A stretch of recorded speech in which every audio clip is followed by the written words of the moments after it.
तो भैया फाइनली वो फाइनल स्क्वाड आ गया है जिसके बारे में हम कुछ दिन पहले बात कर रहे थे कि यार 20 लोगों का स्क्वाड जो बनाया गया था, जो एक प्रिपरेशन कैंप के लिए 20 लोगों को इकट्ठा किया गया था, जिसमें मैंने आपको आपसे कहा था कि फाइनल 15 जो होगा वो अनाउंस होगा, लेकिन यहां पर एक और रिड्यूस करके 14 मेंबर्स को लेकर के जाया जा रहा है। अब देखो, महीनों बीत गए जब से नेपाल क्रिकेट टीम ने, नेपाल की नेशनल टीम ने मैच खेला है। जो प्लेयर्स हैं वो बिट्स एंड पीसेस में अलग अलग जगह खेल रहे हैं, चाहे वो डोमेस्टिक सीजन्स हो या फिर एनपीएल ले लो, एलीट कप ले लो, मतलब सब मिला जुला करके मैचेस खेल रहे हैं, लेकिन इकट्ठा होकर के महीनों बाद अब ये गैदर होंगे और फिर नेशनल टीम की जर्सी पहनकर खेलेंगे। ज्ञानेंद्र मल्ला के साथ टीम ट्रैवल करेगी, रोहित पौडेल बहुत टाइम बाद इस टीम को एकजुट करके लीड करेंगे। कुछ नए मेंबर्स को फाइनली जगह मिल गई है और कुछ इंजरीज से जो बाहर हैं वो अभी भी बाहर है। ठीक है, तो स्क्वाड की तरफ देखते हैं, लेकिन स्क्वाड की तरफ देखने से पहले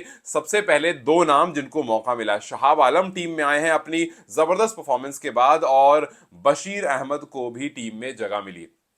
अब देखिए 2022 के बाद अब जाकर के फाइनली ये जो खिलाड़ी हैं इनको वापस से टीम में कम बैक करने का मौका मिला है। बहुत लंबा वेट हुआ, 2022 से अब 2025 आ गया। सो ये जो ट्रायल पीरियड का वेट था ये अच्छा खासा लंबा पीरियड था, और इसमें इन्होंने अपने आप को प्रूव भी किया। आप देखा, आपने देखा अभी रिसेंट टाइम्स में जहां जहां टूर्नामेंट्स हुए, जिस तरह से मैचेस हुए, सबने परफॉर्म करा। हालांकि कुछ का ये मानना जरूर है कि बशीर जो है वो लॉन्ग फॉर्मेट ज्यादा बेहतर खेलने वाले खिलाड़ी हैं, ओडीआई ज्यादा बेहतर खेलते हैं कंपेयर टू टी20s। अब यहां पर देखना पड़ेगा, कभी ऐसा ना हो कि टी20 खेलें, कुछ रन करें ना करें, या 120 130 की स्ट्राइक रेट से करें और फिर सवाल उठना शुरू हो जाए। खैर वो सब मैचेस शुरू होंगे तब पता चलेगा। फिलहाल शहाब और बशीर दोनों इस बात से खुश होंगे कि भैया नेशनल सेटअप में मौका तो मिला, अब मौका मिलेगा तो वहां से परफॉर्मेंस भी निकल आएगी। एक और अच्छी बात यह है कि संदीप लामेशाने जो हैं उन्होंने नेट्स में गेंदबाजी करना शुरू कर दिया है। संदीप काफी टाइम से रिकवरी जोन में थे और आज जाकर के उनकी फोटोज आनी शुरू हुई कि भैया नेट्स में गेंदबाजी करनी शुरू कर दी है। सो यस, इस वाले टूर में तो वो संदीप नहीं जा रहे हैं, लेकिन इसके बाद एक बहुत इंपॉर्टेंट सीडब्ल्यूसी L2 के मैचेस जब शुरू होंगे, वहां पर जो एक लंबी सी लिस्ट तैयार की गई है, जो एक प्रिपरेशन कैंप के लिए कुछ 40 लोगों को इकट्ठा किया गया है, वहां पर से देखना है कि भैया कितने लोगों को जगह मिलती है, और वहां पर संदीप का होना काफी जरूरी है, बिकॉज फिर वहां से आप सीडब्ल्यूसी L2 के लिए जाओगे। और एक और चीज की वहां पर आपके पास स्टुअर्ट लॉ होंगे। मोस्ट प्रोबेबली ज्ञानेंद्र मल्ला जो इस पर्टिकुलर टूर के लिए हैं, उसके बाद स्टुअर्ट लॉ आ जाएंगे। जो भी उनका वीजा का डिले है, जो भी डॉक्यूमेंटेशन का डिले है, वो सॉल्व हो जाएगा और फिर नेक्स्ट टूर में वो टीम के साथ होंगे, बिकॉज टीम फाइनल वहां पर होना बहुत जरूरी है। और सारे स्ट्रेंथन, अनिल शाह भी आपके साथ नहीं है, संदीप आपके साथ नहीं है, सो यू वुड वांट कि जो एक्सपीरियंस प्लेयर हैं वो उस 40 में हो, बिकॉज भाई सिलेक्शन होना ना होना, संदीप तो ऑब्वियसली टीम में होंगे ही, बट स्टिल होना ना होना इज अ डिफरेंट थिंग। लेकिन आप एकजुट एक स्क्वाड के साथ शुरू तो करोगे। तो खैर फिलहाल जो नेपाल का स्क्वाड है हांगकांग सीरीज के लिए, उसमें जैसा मैंने बताया कि संदीप नहीं है, लेकिन नंदन को जगह मिली है, which is a very good thing. क्योंकि प्रिपरेशन कैंप में जब आए थे उसी टाइम हमने इस बारे में बात की थी कि यार नंदन ने अपना नेपाल में स्टे करने का फैसला जो है वो बहुत कुछ सोच समझ कर लिया, और अब फाइनली वो पे ऑफ भी कर रहा है। तो जो स्क्वाड है 14 मेंबर का, वो पहले आपको बताता हूं और फिर उसके बाद उसमें से कुछ प्लेयर्स के बारे में बात भी कर लेंगे। तो सबसे पहले टीम के कप्तान रहेंगे रोहित पौडेल। रोहित पौडेल जिनके ऊपर अब फिर से जिम्मेदारी शुरू होने वाली है, एक नए कोच के साथ, एक वही मोरलेस वही पुरानी टीम, लेकिन नया कोच। और रीसेंट टाइम्स में रोहित की जो परफॉर्मेंसेज रही है, चाहे आप एनपीएल वाली देख लो या अभी पिछले 2-3 मैचेस में देख लो, बीच में थोड़ा सा वो रफ पैच में जरूर थे, लेकिन फिर से जो कुछ हाफ सेंचुरीज वगैरह उनके बैट से आई तो थोड़ा वो कॉन्फिडेंट जरूर होंगे और इस टीम को लीड करने के लिए तैयार भी होंगे।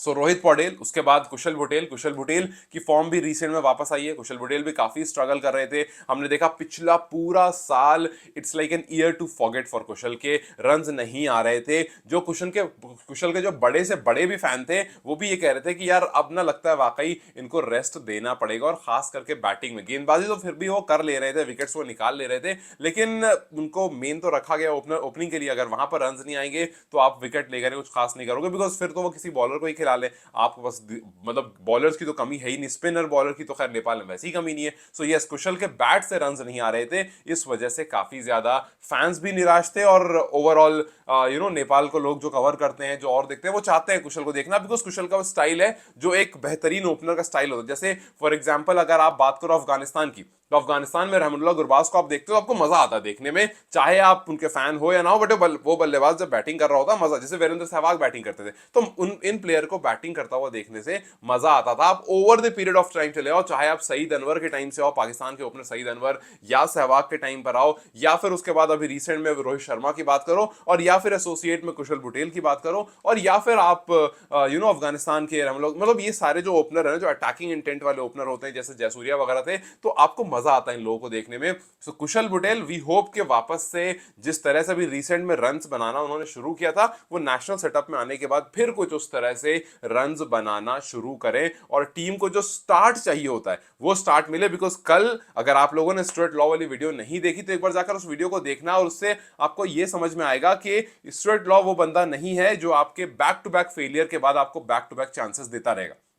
अगर उसको लगता है कि इसमें से कुछ निकाल सकता हूं तो ठीक है, वरना फिर वो आके कह देगा कि भैया मुझे लगता है कि हमने बेस्ट 11 नहीं खिलाई थी और हम अपनी बेस्ट 11 बनाने की कोशिश करेंगे। आसिफ शेख हो गए, उनको हो सकता है निकाल दें, कुशल बुटेल हो सकता है निकल जाए, कोई दूसरे हैं उनको जगह मिल जाए। सो यस, ऐसा हो सकता है। सो खैर, कुशल बुटेल के बाद आसिफ शेख हैं। आसिफ शेख भी रिसेंट टाइम्स में अपने फॉर्म को लेकर के स्ट्रगल कर रहे हैं। स्टार्ट उनको मिल जाता है बट कन्वर्ट उसको वो कर नहीं पाते हैं। सो वी वुड वांट कि भाई आप अच्छे ओपनर की तरह उतरो, और जिस तरह से फर्स्ट 10 ओवर या फर्स्ट 6 ओवर टी20 में बहुत इंपॉर्टेंट होता है, वहां पर टीम को एक अच्छी सिचुएशन में लाकर खड़ा करो, सो दैट आपके नीचे आने वाले जो प्लेयर हैं वो थोड़ा सा रिलैक्स रहें, और थोड़ा सा रहें कि हाँ भैया अगले 4 ओवर हम थोड़ा रुक सकते हैं और फिर उसके 3 ओवर मार सकते हैं, और लास्ट के जो बचे हुए ओवर हैं उसमें हम फाइनल एग्जीक्यूशन कर सकते हैं। इस तरह से मैचेस को ब्रेक करके खेला जा सकता है। खैर, आसिफ शेख के बाद लोकेश बाम को जगह मिली, बशीर को जगह मिली। अब देखना यह है कि मैचेस कितने मिलते हैं लोकेश बाम को या बशीर को। लोकेश तो फिर भी आ ही जाते हैं, बट बशीर काफी टाइम बाद आए हैं, और बशीर को कितने मैचेस मिलते हैं, कौन सा रोल उनको मिलता है,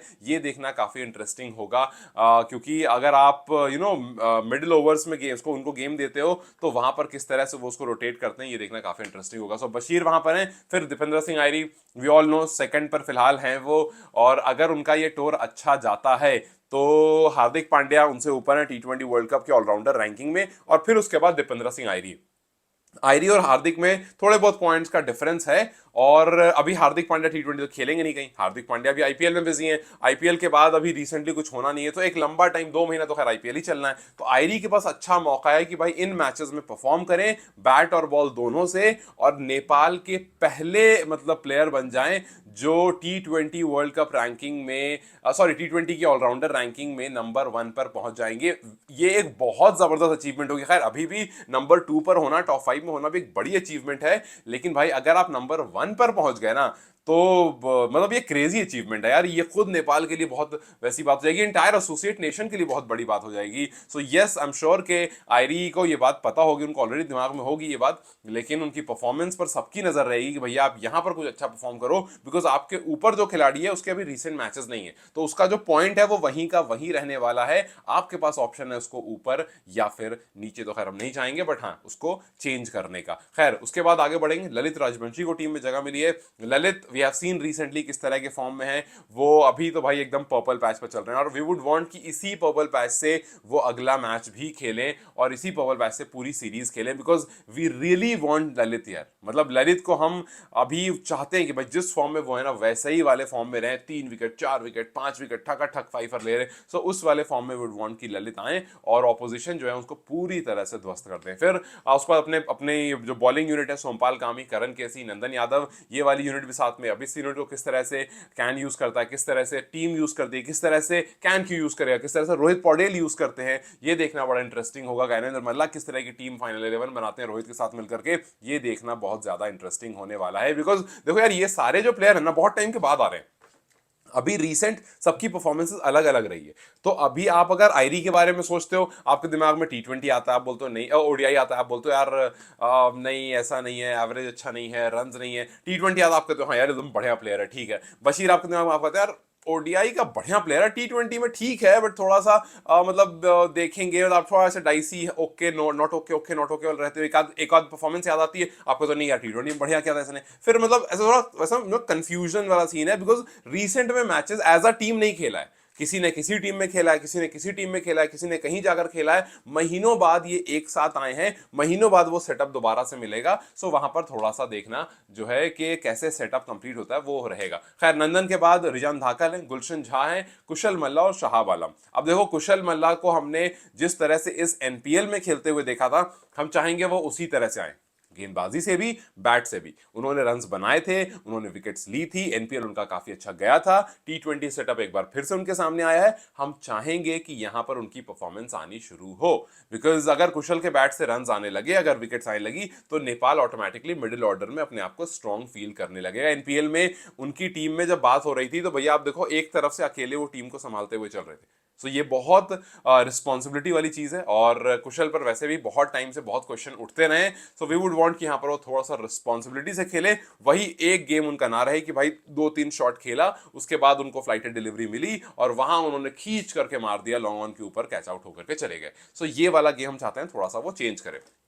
फिर उसके बाद शहाब आलम। तो ये ओवरऑल जो टीम है, अब इस टीम में कुछ प्लेयर्स हैं जिनको जगह नहीं मिली है, जिसमें से शायद आप किसी एक को जगह दे सकते थे 15 का स्क्वाड कंप्लीट करने के लिए। जैसे संदीप जोरा को जगह नहीं मिली है, जैसे अर्जुन घारती को जगह नहीं मिली है, रुपेश सिंह को जगह नहीं मिली है, दीपेंद्र रावत इस टीम में नहीं है, विवेक यादव और किरण थागुना को इस टीम में जगह नहीं मिली। अब अर्जुन को लेकर के मैंने पिछली बार भी कहा था कि मुझे लगा था, लेकिन क्योंकि ठीक है, मतलब सबको तो आप नहीं दोगे ना जगह, ऑब्वियसली बात है, बट ठीक है, मुझे टीम उतनी बुरी नहीं लग रही है, मुझे लगता है स्क्वाड अच्छा बना है, और स्क्वाड में आप 11 कैसी बनाते हो ये देखना होगा। और आई थिंक कि आप यहां से अच्छी 11 निकाल सकते हो। हाँ, टीम में अर्जुन होते तो थोड़ा और उनको एक्सपीरियंस मिलता, थोड़ा और टीम के साथ खेलते, बट ठीक है, अभी आगे बहुत सारे मौके मिलेंगे, तो ऐसी कोई बात नहीं। आप 20 में हुए, यही बहुत बड़ी बात थी, बट इस टाइम पर कैसा 11 तैयार किया जाता है ये देखना काफी ज्यादा क्रूशल होगा। और टीम वेट कर रही होगी कि भैया अनिल और संदीप भी जल्दी से जल्दी रिकवर हो, सो दैट उनको भी सेटअप में ऐड किया जा सके।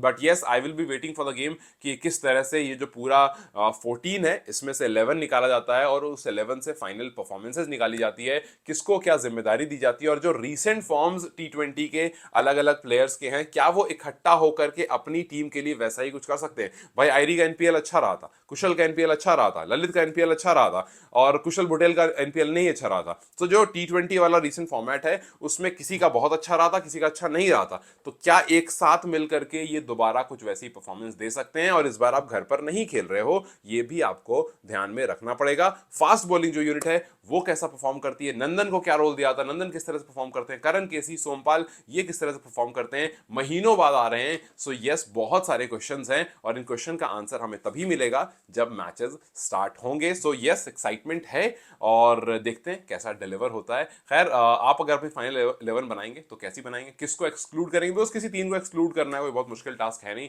सो लेट्स जस्ट सी, क्या आप किसी नए को मौका देंगे, या अभी एक आध मैचेस के लिए नए को बाहर रखेंगे, और जो पुराने मेंबर हैं उन्हीं को फाइनल 11 में रखेंगे। What do you think? Do let me know comment section. Till then, you guys take care, I will see you very soon.